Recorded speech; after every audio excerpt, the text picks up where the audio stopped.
April 8, 1943. 27,000 feet above Caen, France. The oxygen mask couldn't hide Oberleutnant Rolf Hermiken's smirk as he watched the ungainly silhouettes climbing laboriously toward his formation.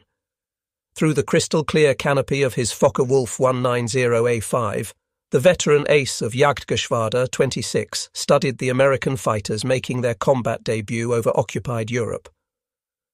"Die armies have sent us flying milk bottles," he transmitted to his wingman, unable to suppress his laughter at the sight of the massive Republic P-47 Thunderbolts struggling for altitude. Below them, 16 P-47C, Thunderbolts of the 4th Fighter Group lumbered upward in tight formation, their 2,000 horsepower Pratt and Whitney R 2800 double Wasp engines straining against their 7-ton weight. To German pilots accustomed to the sleek Spitfires and nimble Soviet fighters, these corpulent American machines appeared almost comical. Barrel-shaped fuselages topped with greenhouse canopies, wings that seemed too small for their massive bodies, propellers that dwarfed anything in the Luftwaffe inventory. What Hermiken didn't know, what none of the German pilots circling like wolves above could have imagined, was that they were witnessing the arrival of the weapon that would systematically destroy the Luftwaffe's fighter arm. Within 18 months, these flying milk bottles would transform from objects of derision into instruments of terror, their 8 AN/M2 Browning machine guns becoming the most feared sound in German skies. The mathematics of destruction were already loaded in those broad wings. 3,400 rounds of ammunition, a combined rate of fire of 6,000 rounds per minute, enough concentrated firepower to saw a Messerschmitt in half in less than 2 seconds. The transformation began that April morning when Major Donald Blakesley, commanding the 335th Fighter Squadron, spotted the German formation positioning for attack. The former Eagle Squadron veteran, who had transferred from RAF Spitfires just weeks earlier, understood what his men didn't yet know, that survival in the P-47 required abandoning everything they thought they knew about air combat. The Thunderbolt represented a radical departure from conventional fighter design philosophy. While the Germans had pursued lightweight interceptors optimized for climb and turn performance, Republic aviation had created something unprecedented, a high-altitude juggernaut that used mass, power and firepower to redefine the rules of aerial warfare. Among the 56 American pilots spread across the French sky that morning were men who would become legends, future aces whose names would strike fear into Luftwaffe hearts. But on April 8, 1943, they were novices in an untested machine, facing the most experienced fighter force in the world. The Germans had been fighting continuously since 1939, with veterans of Poland, France, Britain and Russia. The Americans had been in combat for exactly 0 days. This story is about how industrial logic defeated tactical brilliance, how quantity and quality merged into overwhelming superiority, and how German pilots' laughter turned to terror as they discovered what synchronized Browning machine guns could do to an aircraft at 400 yards. The Republic P-47 Thunderbolt had emerged from a June 1940 panic. As German fighters swept across France, Alexander Kartveli, Republic Aviation's Georgian-born chief designer, received urgent specifications from the US Army Air Corps.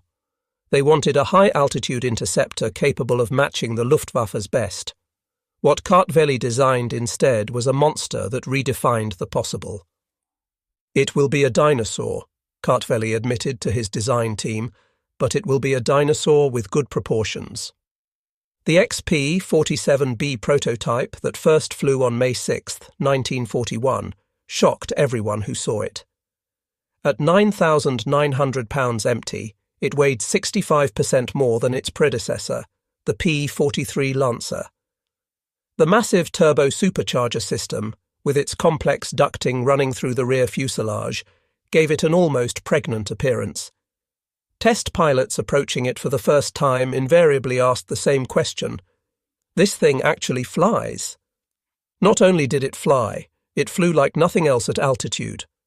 The Pratt & Whitney R 2800 double Wasp engine, an 18-cylinder radial producing 2,000 horsepower, could maintain full power at 27,000 feet, where German fighters gasped for air.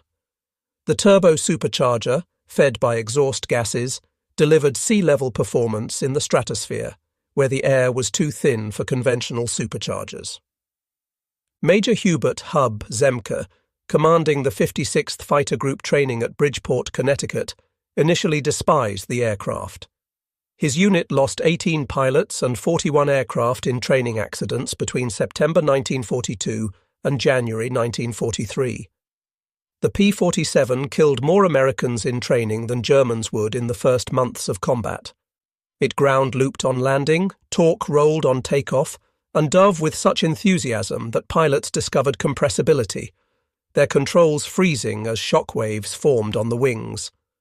But those who mastered it discovered something extraordinary.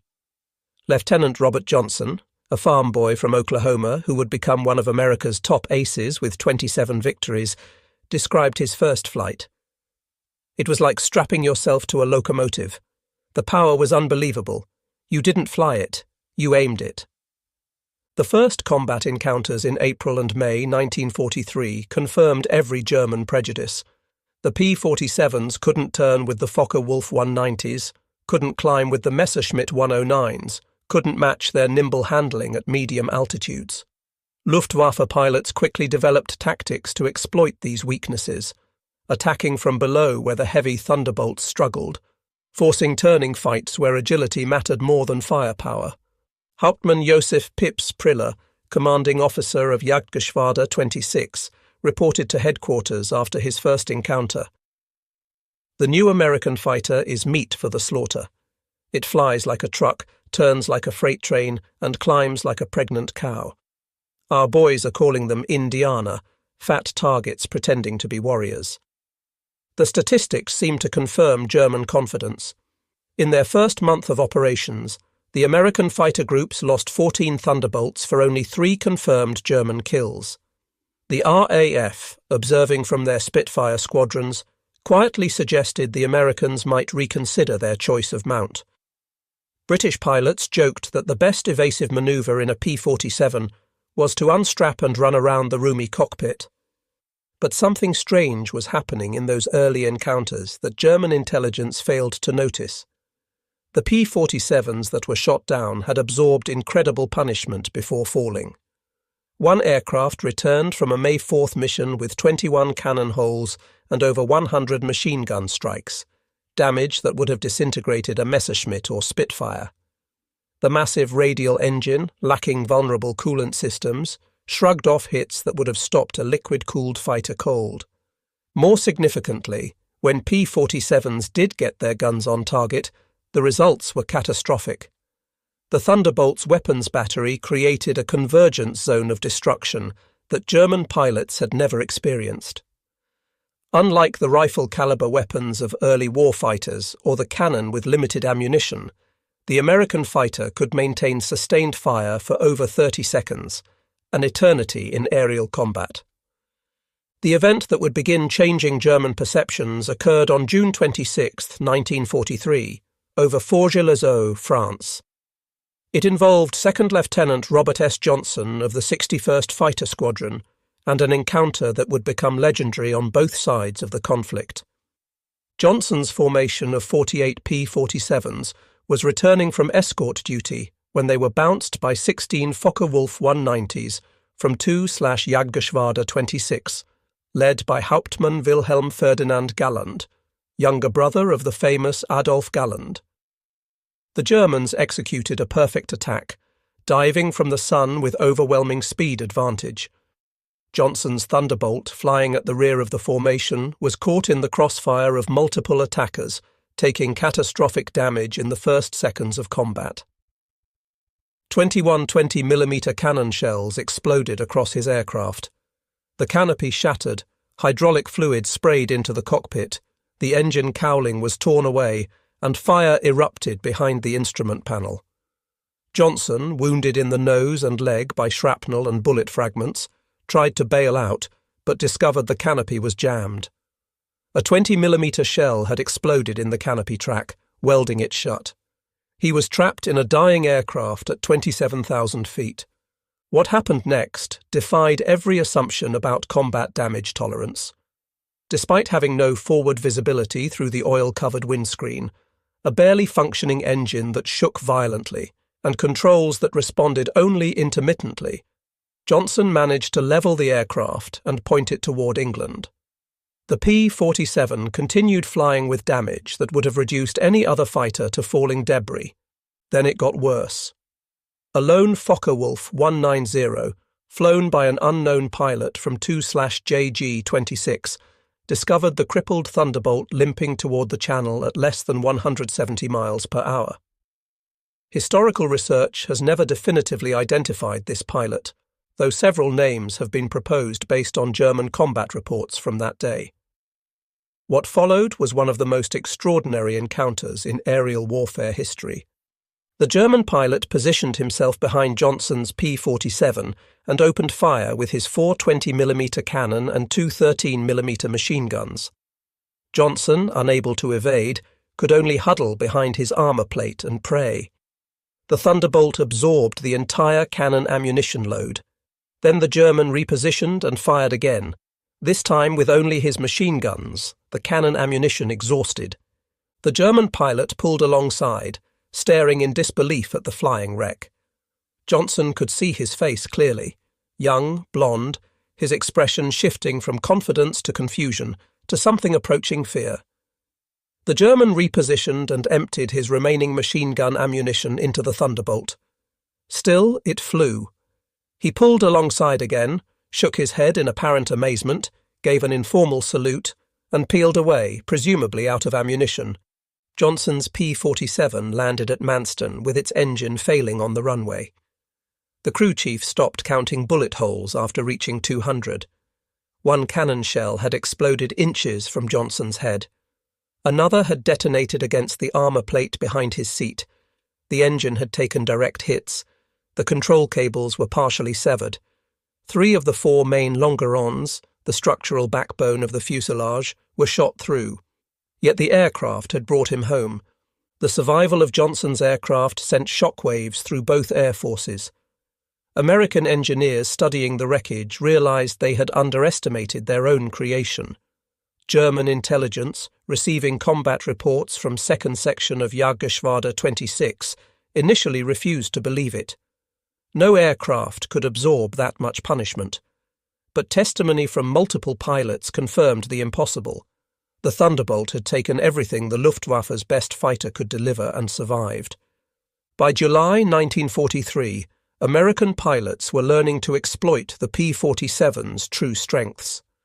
Lieutenant Colonel Hubert Zemke, the 56th Fighter Group commander, had discovered the secret through brutal trial and error. Don't turn with them. Don't climb with them at low altitude. Use your weight. Use your power. Use your guns. The Thunderbolt's massive weight, initially seen as a disadvantage, became a weapon. In a dive, nothing could catch it. From 30,000 feet, a P-47 could reach 550 miles per hour, faster than any German fighter could achieve even in a vertical dive. This speed could be converted to altitude in a zoom climb that left pursuing fighters helplessly behind. Captain Walker, Bud Mahurin, who would become one of the first American aces in Europe, developed what became known as the boom and zoom tactic, though pilots called it the Thunderbolt turkey shoot. Instead of engaging in traditional dogfights, P-47 formations would climb to 30,000 feet, higher than German fighters could effectively operate. When Luftwaffe fighters appeared below, the Thunderbolts would roll inverted and dive, reaching speeds that made deflection shooting impossible for defending Germans. At the bottom of these dives, the American heavy machine guns would speak. German pilots who survived described it as facing a wall of lead, the combined firepower creating an impenetrable zone of destruction. Aircraft caught in this convergence pattern didn't just fall, they disintegrated.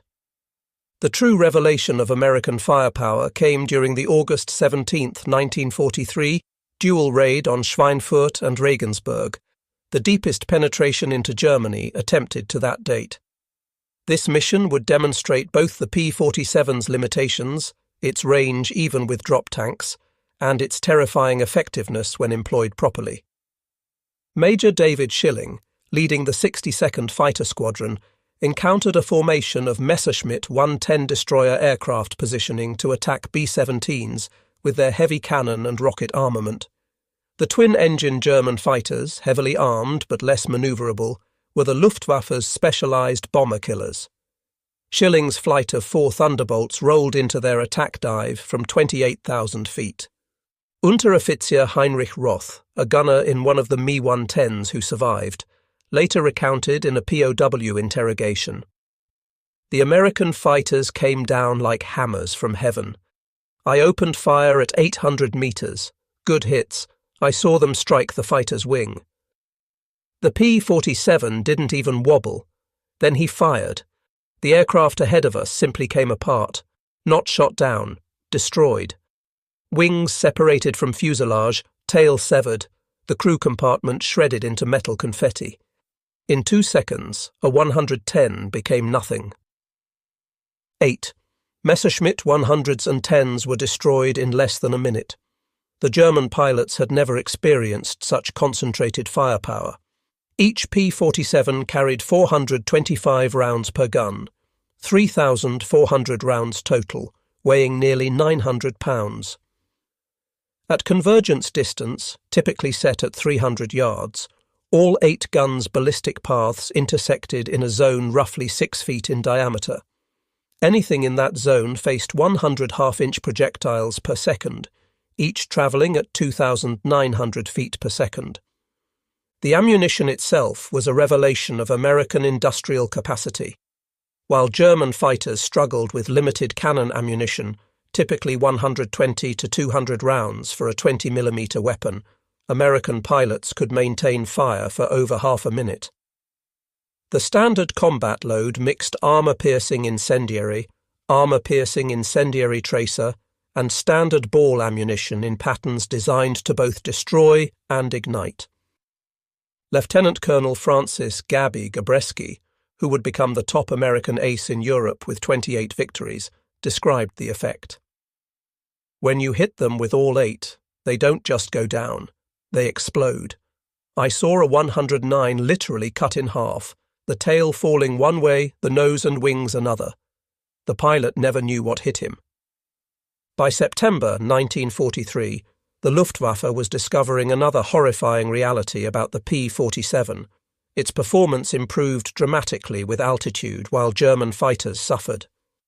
The turbo-supercharged double Wasp engine maintained its rated power output up to 30,000 feet. German fighters, relying on single-stage or two-stage mechanical superchargers, saw their performance degrade significantly above 25,000 feet. Oberleutnant Hans Philipp, one of Germany's most successful aces with 206 victories, encountered this reality fatally on October 8, 1943. Leading Jagdgeschwader 1 against a B-17 formation at 28,000 feet over Bremen, Philipp found his Focke-Wulf 190A6 sluggish and unresponsive in the thin air. The BMW 801 engine, powerful at medium altitudes, was gasping for oxygen nearly 6 miles above the Earth. When P-47s of the 56th Fighter Group dove on his formation from 32,000 feet, the German fighters were sitting ducks. Robert Johnson, now an experienced combat pilot on his way to ace status, was flying at 31,000 feet when he spotted Philipp's distinctive Focke-Wulf with its elaborate nose art. Johnson's combat report was clinical. Opened fire at 300 yards, 30-degree deflection. Observed strikes along entire fuselage. Enemy aircraft exploded. No parachute observed.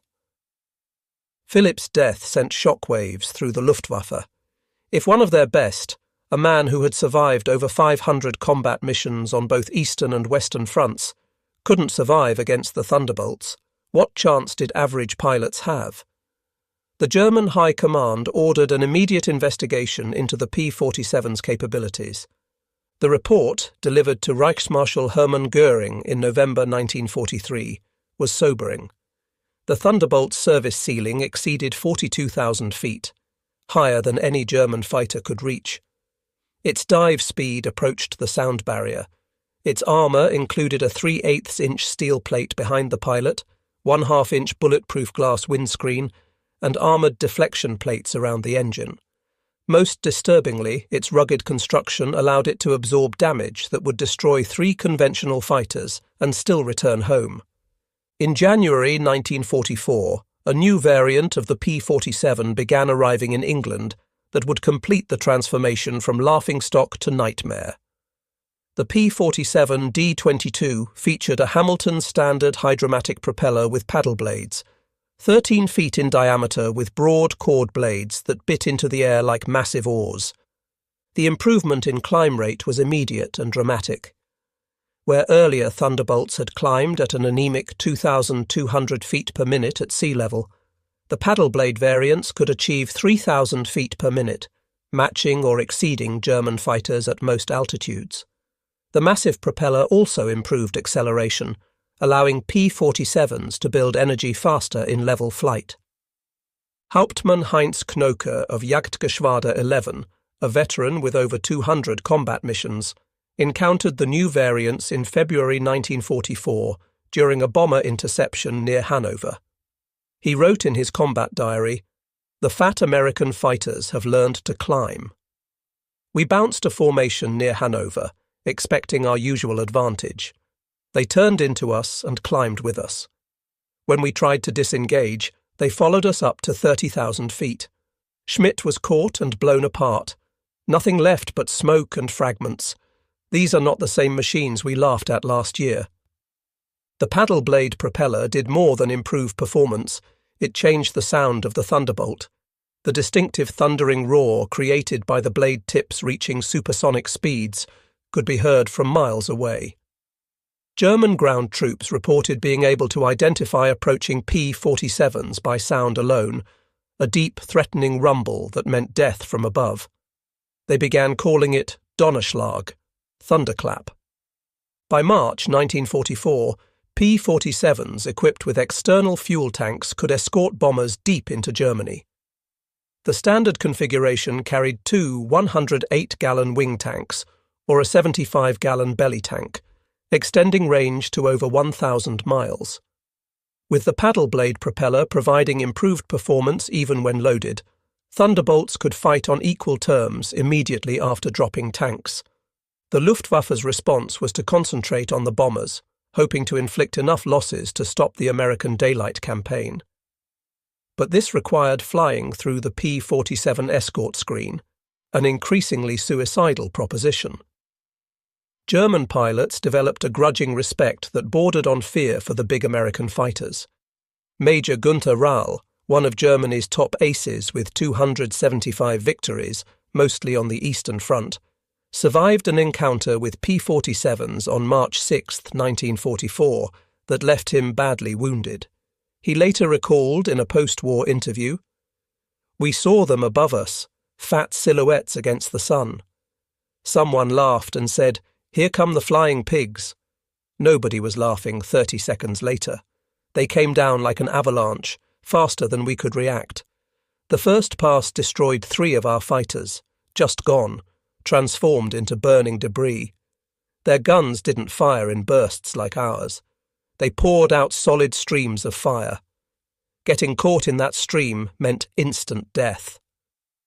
The escort missions revealed another P-47 advantage: endurance. While German fighters operated at maximum power settings that consumed fuel rapidly, the big American radials could cruise efficiently at high altitude. Thunderbolts could remain with the bombers for hours, rotating top cover while maintaining enough fuel for combat and return. As more P-51 Mustangs arrived to take over long-range escort duties in spring 1944, P-47 units increasingly focused on ground attack, a role that would make them the most feared aircraft in the German arsenal. The transition began in earnest in April 1944, as the Allies prepared for the invasion of France. The Thunderbolt's heavy machine gun battery proved equally effective against ground targets. The standard armour-piercing incendiary ammunition could penetrate the top armour of most German vehicles, while the sheer volume of fire could destroy soft targets in seconds. A 2-second burst put 160 half-inch projectiles into a target area the size of a truck. But it was the addition of bombs and rockets that transformed the P-47 into a true multi-role monster. The D-25 variant could carry two 1,000-pound bombs under the wings and a 500-pounder under the fuselage, a bomb load equal to early war medium bombers. Later variants added zero-length rocket stubs for 10 5-inch high-velocity aircraft rockets, HVARs, each equivalent to a 105mm artillery shell. Oberst Hans von Luck, commanding the 125th Panzer Grenadier Regiment during the Normandy campaign, experienced P-47 ground attacks firsthand. They came in low, so low you could see the pilots' faces. The sound was terrifying. Engines roaring, rockets screaming, then the hammer of those heavy machine guns. A column of our trucks simply ceased to exist. 20 vehicles transformed into burning wreckage in one pass. The psychological effect on the men was devastating. They called them Jabos, fighter bombers, but these were something beyond that. They were flying artillery with the accuracy of snipers. On June 6, 1944, the Luftwaffe discovered how completely the balance of power had shifted. Over 500 P-47s provided air cover for the invasion, creating an impenetrable umbrella over the beaches. German fighters attempting to reach the landing zones were massacred. Oberleutnant Wolfgang Fischer of Jagdgeschwader, one of only 3 German pilots to reach the beaches that day, reported, "The sky belonged to the Americans. Thunderbolts were stacked from sea level to 30,000 feet. We tried to break through at dawn. 12 fighters from our Gruppe. I was the only one to return. The P-47s were waiting at every altitude. You couldn't climb over them, couldn't dive under them. Their guns turned our fighters into aluminum rain." In the weeks following D-Day, P-47s systematically destroyed German movement in daylight. The statistics were staggering. In June alone, 9th Air Force Thunderbolts claimed 651 locomotives, 3,847 trucks, 512 tanks and armoured vehicles, and 4,553 horse-drawn vehicles destroyed. The Wehrmacht was forced to move only at night, severely hampering their ability to respond to Allied advances. The Germans tried everything to counter the Thunderbolt threat. They reinforced vehicle armour, deployed more anti-aircraft guns, developed new camouflage techniques. Nothing worked. The P-47's combination of speed, armour and firepower made them nearly unstoppable. Even the feared 88mm flak guns struggled to track the fast-moving fighters at low altitude. While devastating Europe, the P-47 was simultaneously proving its worth in the Pacific theatre. The 348th Fighter Group, operating from New Guinea, discovered that the Thunderbolt's qualities were perfectly suited to the vast distances and harsh conditions of the Pacific War. Colonel Neil Kirby, commanding the 348th, developed tactics specifically for the Pacific. On October 11, 1943, Kirby led 4 P-47s against 40 Japanese aircraft over Wewak, shooting down 6 enemy planes himself in a single mission, earning him the Medal of Honor. The Japanese, accustomed to fighting nimble but fragile American fighters, were unprepared for the P-47's combination of firepower and durability. Japanese ace Saburo Sakai, who encountered P-47s over New Guinea, later wrote, "We called them monsters. Our 20mm cannon, which could destroy a P-40 with a few hits, seemed to have no effect. I put dozens of rounds into one Thunderbolt and watched it fly away. Their return fire was terrifying, streams of heavy bullets that tore aircraft apart."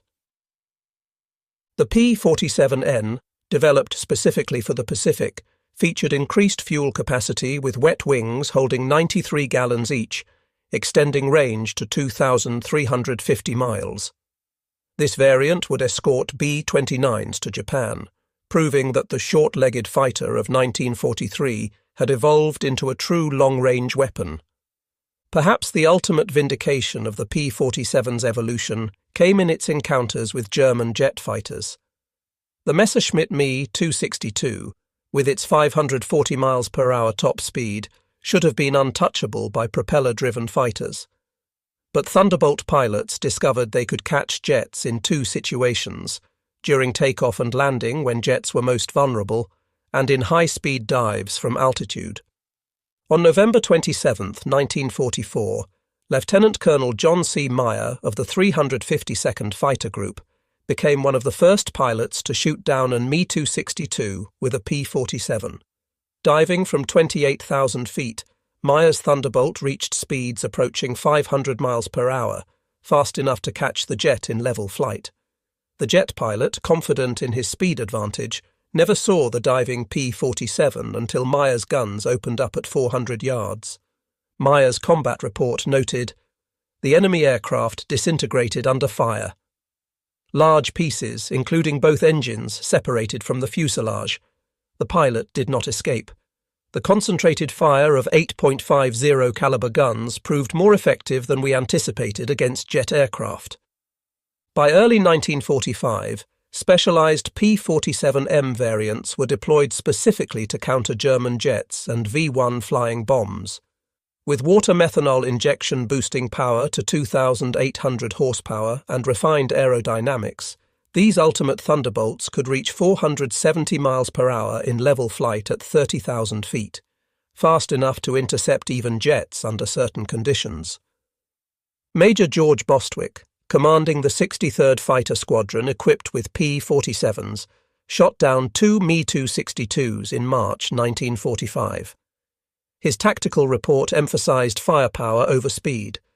"The jets are faster, but they can't turn and they can't take punishment.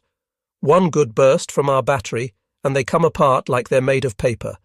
They have to slow down to attack bombers. That's when we get them." The ultimate demonstration of American industrial might came during Operation Bodenplatte, the Luftwaffe's desperate attempt to destroy Allied air power on January 1, 1945. Nearly 900 German fighters, including their best remaining pilots, launched surprise attacks on Allied airfields across Belgium and the Netherlands. At Y-34 airfield near Metz, home to the 365th Fighter Group's P-47s, the attack initially succeeded. German fighters destroyed 22 Thunderbolts on the ground, along with several other aircraft. A captured German pilot, brought to the command post, pointed at the burning aircraft and taunted, "What do you think of that?" Major George Brooking's response became legendary throughout the 9th Air Force. He pointed to the flight line where ground crews were already pushing damaged aircraft aside and preparing hardstands for replacements. "By tomorrow we'll have 40 new ones. How long will it take you to replace your pilots?" The German pilot's smirk disappeared. Within 48 hours, factory-fresh P-47D-40S filled the flight line, flown in from depots in England. The Luftwaffe lost 271 aircraft and 213 pilots in Bodenplatte, including many irreplaceable instructors and squadron leaders. These losses they could never replace. The Americans lost 134 aircraft total across all attacked airfields, all replaced within a week. The numbers told the story of inevitable defeat. Republic Aviation produced 15,683 P-47s during the war, more than any other American fighter. At peak production, the Farmingdale factory on Long Island completed one Thunderbolt every hour around the clock. The Evansville plant in Indiana, built from empty farmland in 1942, was producing 500 aircraft per month by 1944. Each P-47D required 65,000 individual parts, 8 miles of electrical wiring, 2,000 pounds of aluminum, and 300 pounds of rubber. The engine alone contained 2,400 individual components machined to tolerances of thousandths of an inch. Yet American workers, many of them women who had never seen an aircraft before Pearl Harbor, assembled these complex machines with precision that exceeded peacetime standards. The ammunition production was equally staggering, Each P-47 sortie required 3,400 rounds of .50 caliber ammunition. With hundreds of Thunderbolts flying daily missions, ammunition consumption exceeded 10 million rounds per month by mid-1944. The Lake City Arsenal in Missouri, one of several ammunition plants, produced 30 million rounds monthly. Each cartridge was manufactured to tolerances measured in 10,000ths of an inch, ensuring reliable feeding through the synchronized gun mechanisms. The fuel consumption was enormous. Each Thunderbolt burned 100 gallons per hour in normal flight, up to 300 gallons per hour in combat with water injection engaged. The 9th Air Force alone consumed over 25 million gallons of aviation fuel monthly by late 1944, all of it shipped across the Atlantic in tankers that were themselves products of American mass production. Even more impressive than aircraft production was pilot training. By 1944, the United States was graduating 30,000 pilots annually from advanced training, more than Germany had trained in the entire war. Each P-47 pilot received a minimum of 400 hours of flight training before entering combat, including 100 hours in advanced fighters. German pilots, by contrast, were entering combat with less than 100 hours total time by war's end. The quality showed in combat. American pilots arrived in Europe trained in formation flying, instrument navigation, gunnery and tactics.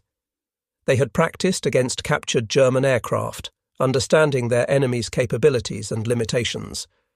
They knew their aircraft systems intimately, having studied technical manuals that German pilots never received. Lieutenant Eugene Roberts, arriving in England in September 1944, exemplified the American training advantage. I had 420 hours in my logbook, including 75 hours in the P-47. I'd fired at towed targets, practiced deflection shooting, studied gun camera film from actual combat. My first mission, I knew exactly what to do.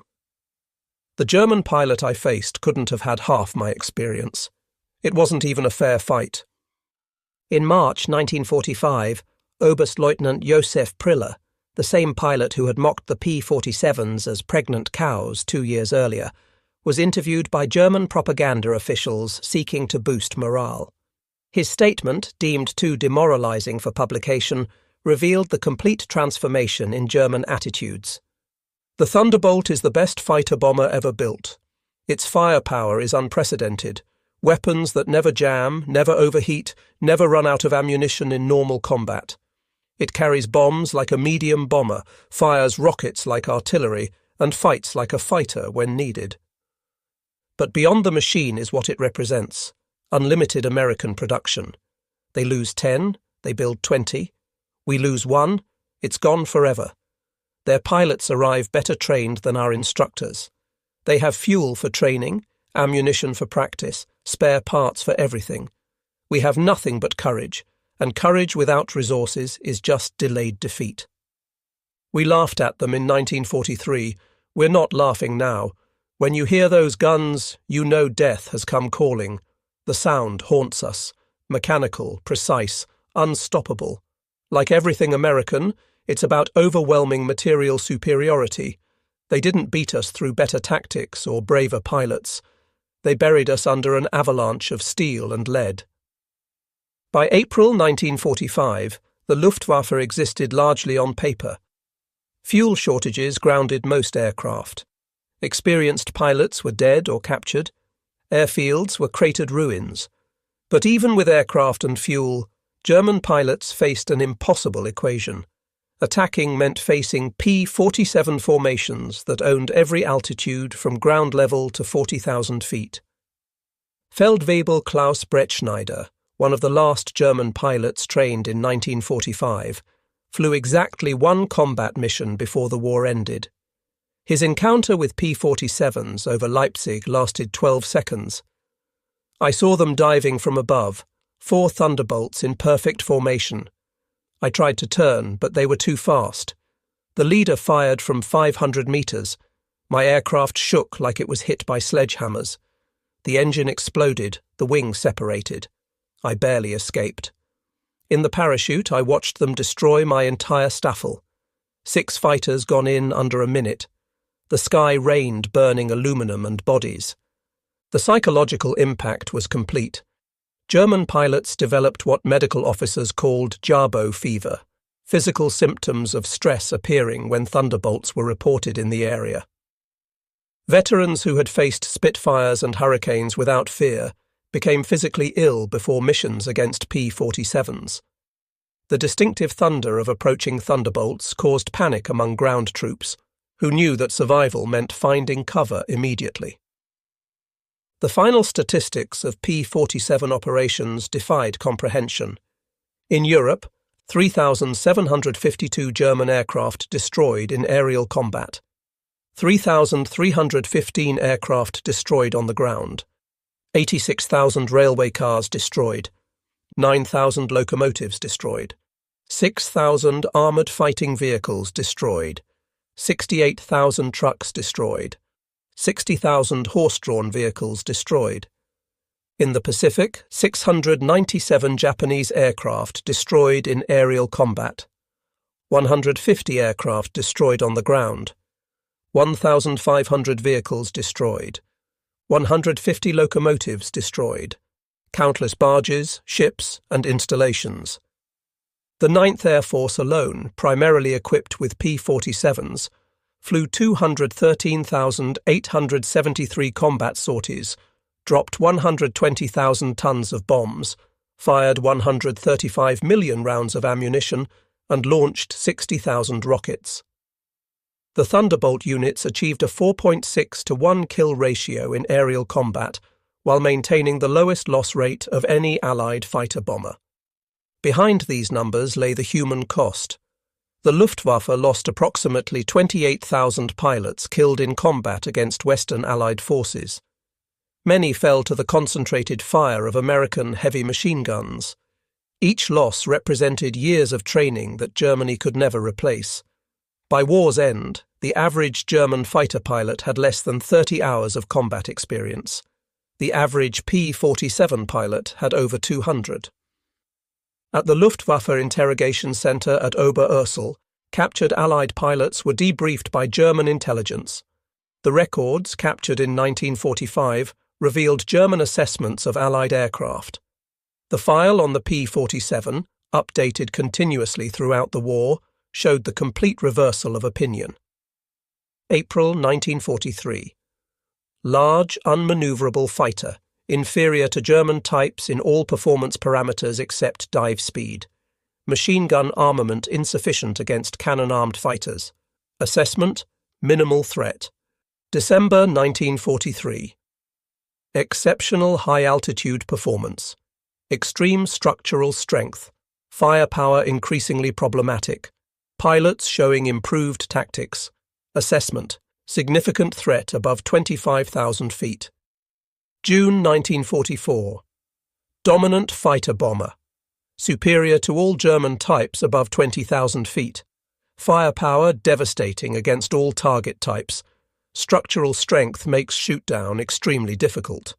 Assessment: critical threat at all altitudes. March 1945. Best fighter bomber of the war. Combination of firepower, durability, and performance unmatched. Pilot quality exceptional. Assessment: unsurvivable in direct engagement.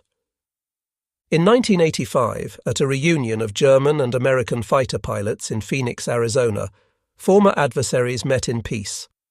General Lieutenant Adolf Galland, former head of the Luftwaffe fighter arm, was asked about the P-47. His response, recorded on video, captured the complete transformation. "We made a terrible mistake in 1943. We saw this big, heavy fighter and laughed. The Americans don't understand air combat," we said. "They built a bomber and called it a fighter. We were the ones who didn't understand. The Americans didn't try to build a European fighter. They built an American one, designed around production, firepower, and survivability. They understood that in a war of attrition, the plane that could take punishment and deliver devastating firepower would win. They were right." The first time I flew a captured P-47 after the war, I understood everything. The power was incredible. It climbed like it was falling upward. The cockpit was comfortable, the visibility excellent, the controls precise. It was a pilot's aircraft wrapped in armour. But what really impressed me was realizing that America built over 15,000 of these complex machines while fighting a two-ocean war. Each one required an engine more complex than anything Germany produced, yet they built them faster than we could build simple fighters. That's when I knew we never had a chance. Those guns, we called them Roosevelt's piano because of the sound they made. Once you heard that sound, you never forgot it. Many of my friends heard it for the last time. The P-47 didn't just defeat the Luftwaffe, it destroyed it. The P-47's design represented American industrial philosophy perfectly, brute force engineering backed by unlimited resources. Every component was overbuilt, overpowered, and over-engineered. The wing spars could support 40,000 pounds, 3 times the aircraft's loaded weight. The engine mount could withstand 12 G-forces. The control cables were doubled throughout with automatic backup systems. The ammunition feed system alone was a marvel of engineering. 8 separate ammunition boxes, each holding 425 rounds, fed through electric boost motors to prevent jamming during high G maneuvers. The guns were electrically heated to prevent freezing at altitude. Each gun had its own charging mechanism and could be individually synchronized. The convergence was adjustable from 150 to 400 yards, allowing pilots to optimize for their preferred engagement range. Even after the war, some German veterans maintained that the P-47 won through quantity, not quality, that German fighters were technically superior but overwhelmed by numbers. The combat records tell a different story. In engagements where numbers were equal, P-47s consistently prevailed. The heavy machine gun armament, dismissed as inferior to cannon, proved more effective in actual combat. Analysis of gun camera footage revealed why. Cannon shells, while individually more destructive, required precise aim and had limited ammunition, typically 120 to 200 rounds total. The P-47's weapons created a probability cloud of bullets that guaranteed hits even with imperfect aim. At typical engagement ranges, a 2-second burst put at least 20 rounds into a fighter-sized target, enough to ensure destruction. The ammunition itself was superior. American .50 caliber armor-piercing incendiary rounds used a delayed action fuse that ensured penetration before detonation. The incendiary compound burned at 3,000 degrees Fahrenheit, hot enough to ignite aluminum structure. German 20mm shells, while heavier, often exploded on surface contact, causing spectacular but sometimes superficial damage. The P-47 Thunderbolt remains the heaviest single-engine piston fighter ever mass-produced. Its empty weight of 10,000 pounds exceeded the gross weight of some twin-engine fighters. Its engine produced more power than entire bomber formations from the previous war. Its weapons delivered more firepower than a squad of infantry. Yet it was built by the thousands, flown by kids barely out of high school, and maintained under combat conditions by mechanics who learned their trade in weeks. The transformation of German opinion from mockery to terror took less than 2 years. In that time, the flying milk bottle became the most feared aircraft in the Luftwaffe's experience. Veterans who had faced Spitfires, Hurricanes and Soviet Yaks without flinching spoke of P-47s in hushed tones decades after the war. At the United States Air Force Museum in Dayton, Ohio, a restored P-47D sits among other legendary fighters. Its placard lists specifications and battle honours. But the real story is told by a small display case containing spent .50 caliber shells and a strip of gun camera film showing a Focke-Wulf 190 disintegrating under fire. Below the display is a quote from an unnamed German pilot, taken from a 1945 interrogation report. "We laughed when we first saw them. Fat, ugly American fighters that couldn't turn, couldn't climb, couldn't fight. We stopped laughing when we realized they didn't need to turn or climb. They just pointed those guns at you and you ceased to exist. The laughter died with our comrades. The P-47 Thunderbolt entered combat as an object of derision and ended the war as an instrument of annihilation. In between, 8 synchronized Browning machine guns rewrote the rules of aerial warfare and buried the Luftwaffe under an avalanche of lead. German pilots had laughed at the ungainly American fighter in April 1943. By May 1945, there were no German pilots left to laugh. The thunder had spoken, and the sky belonged to America.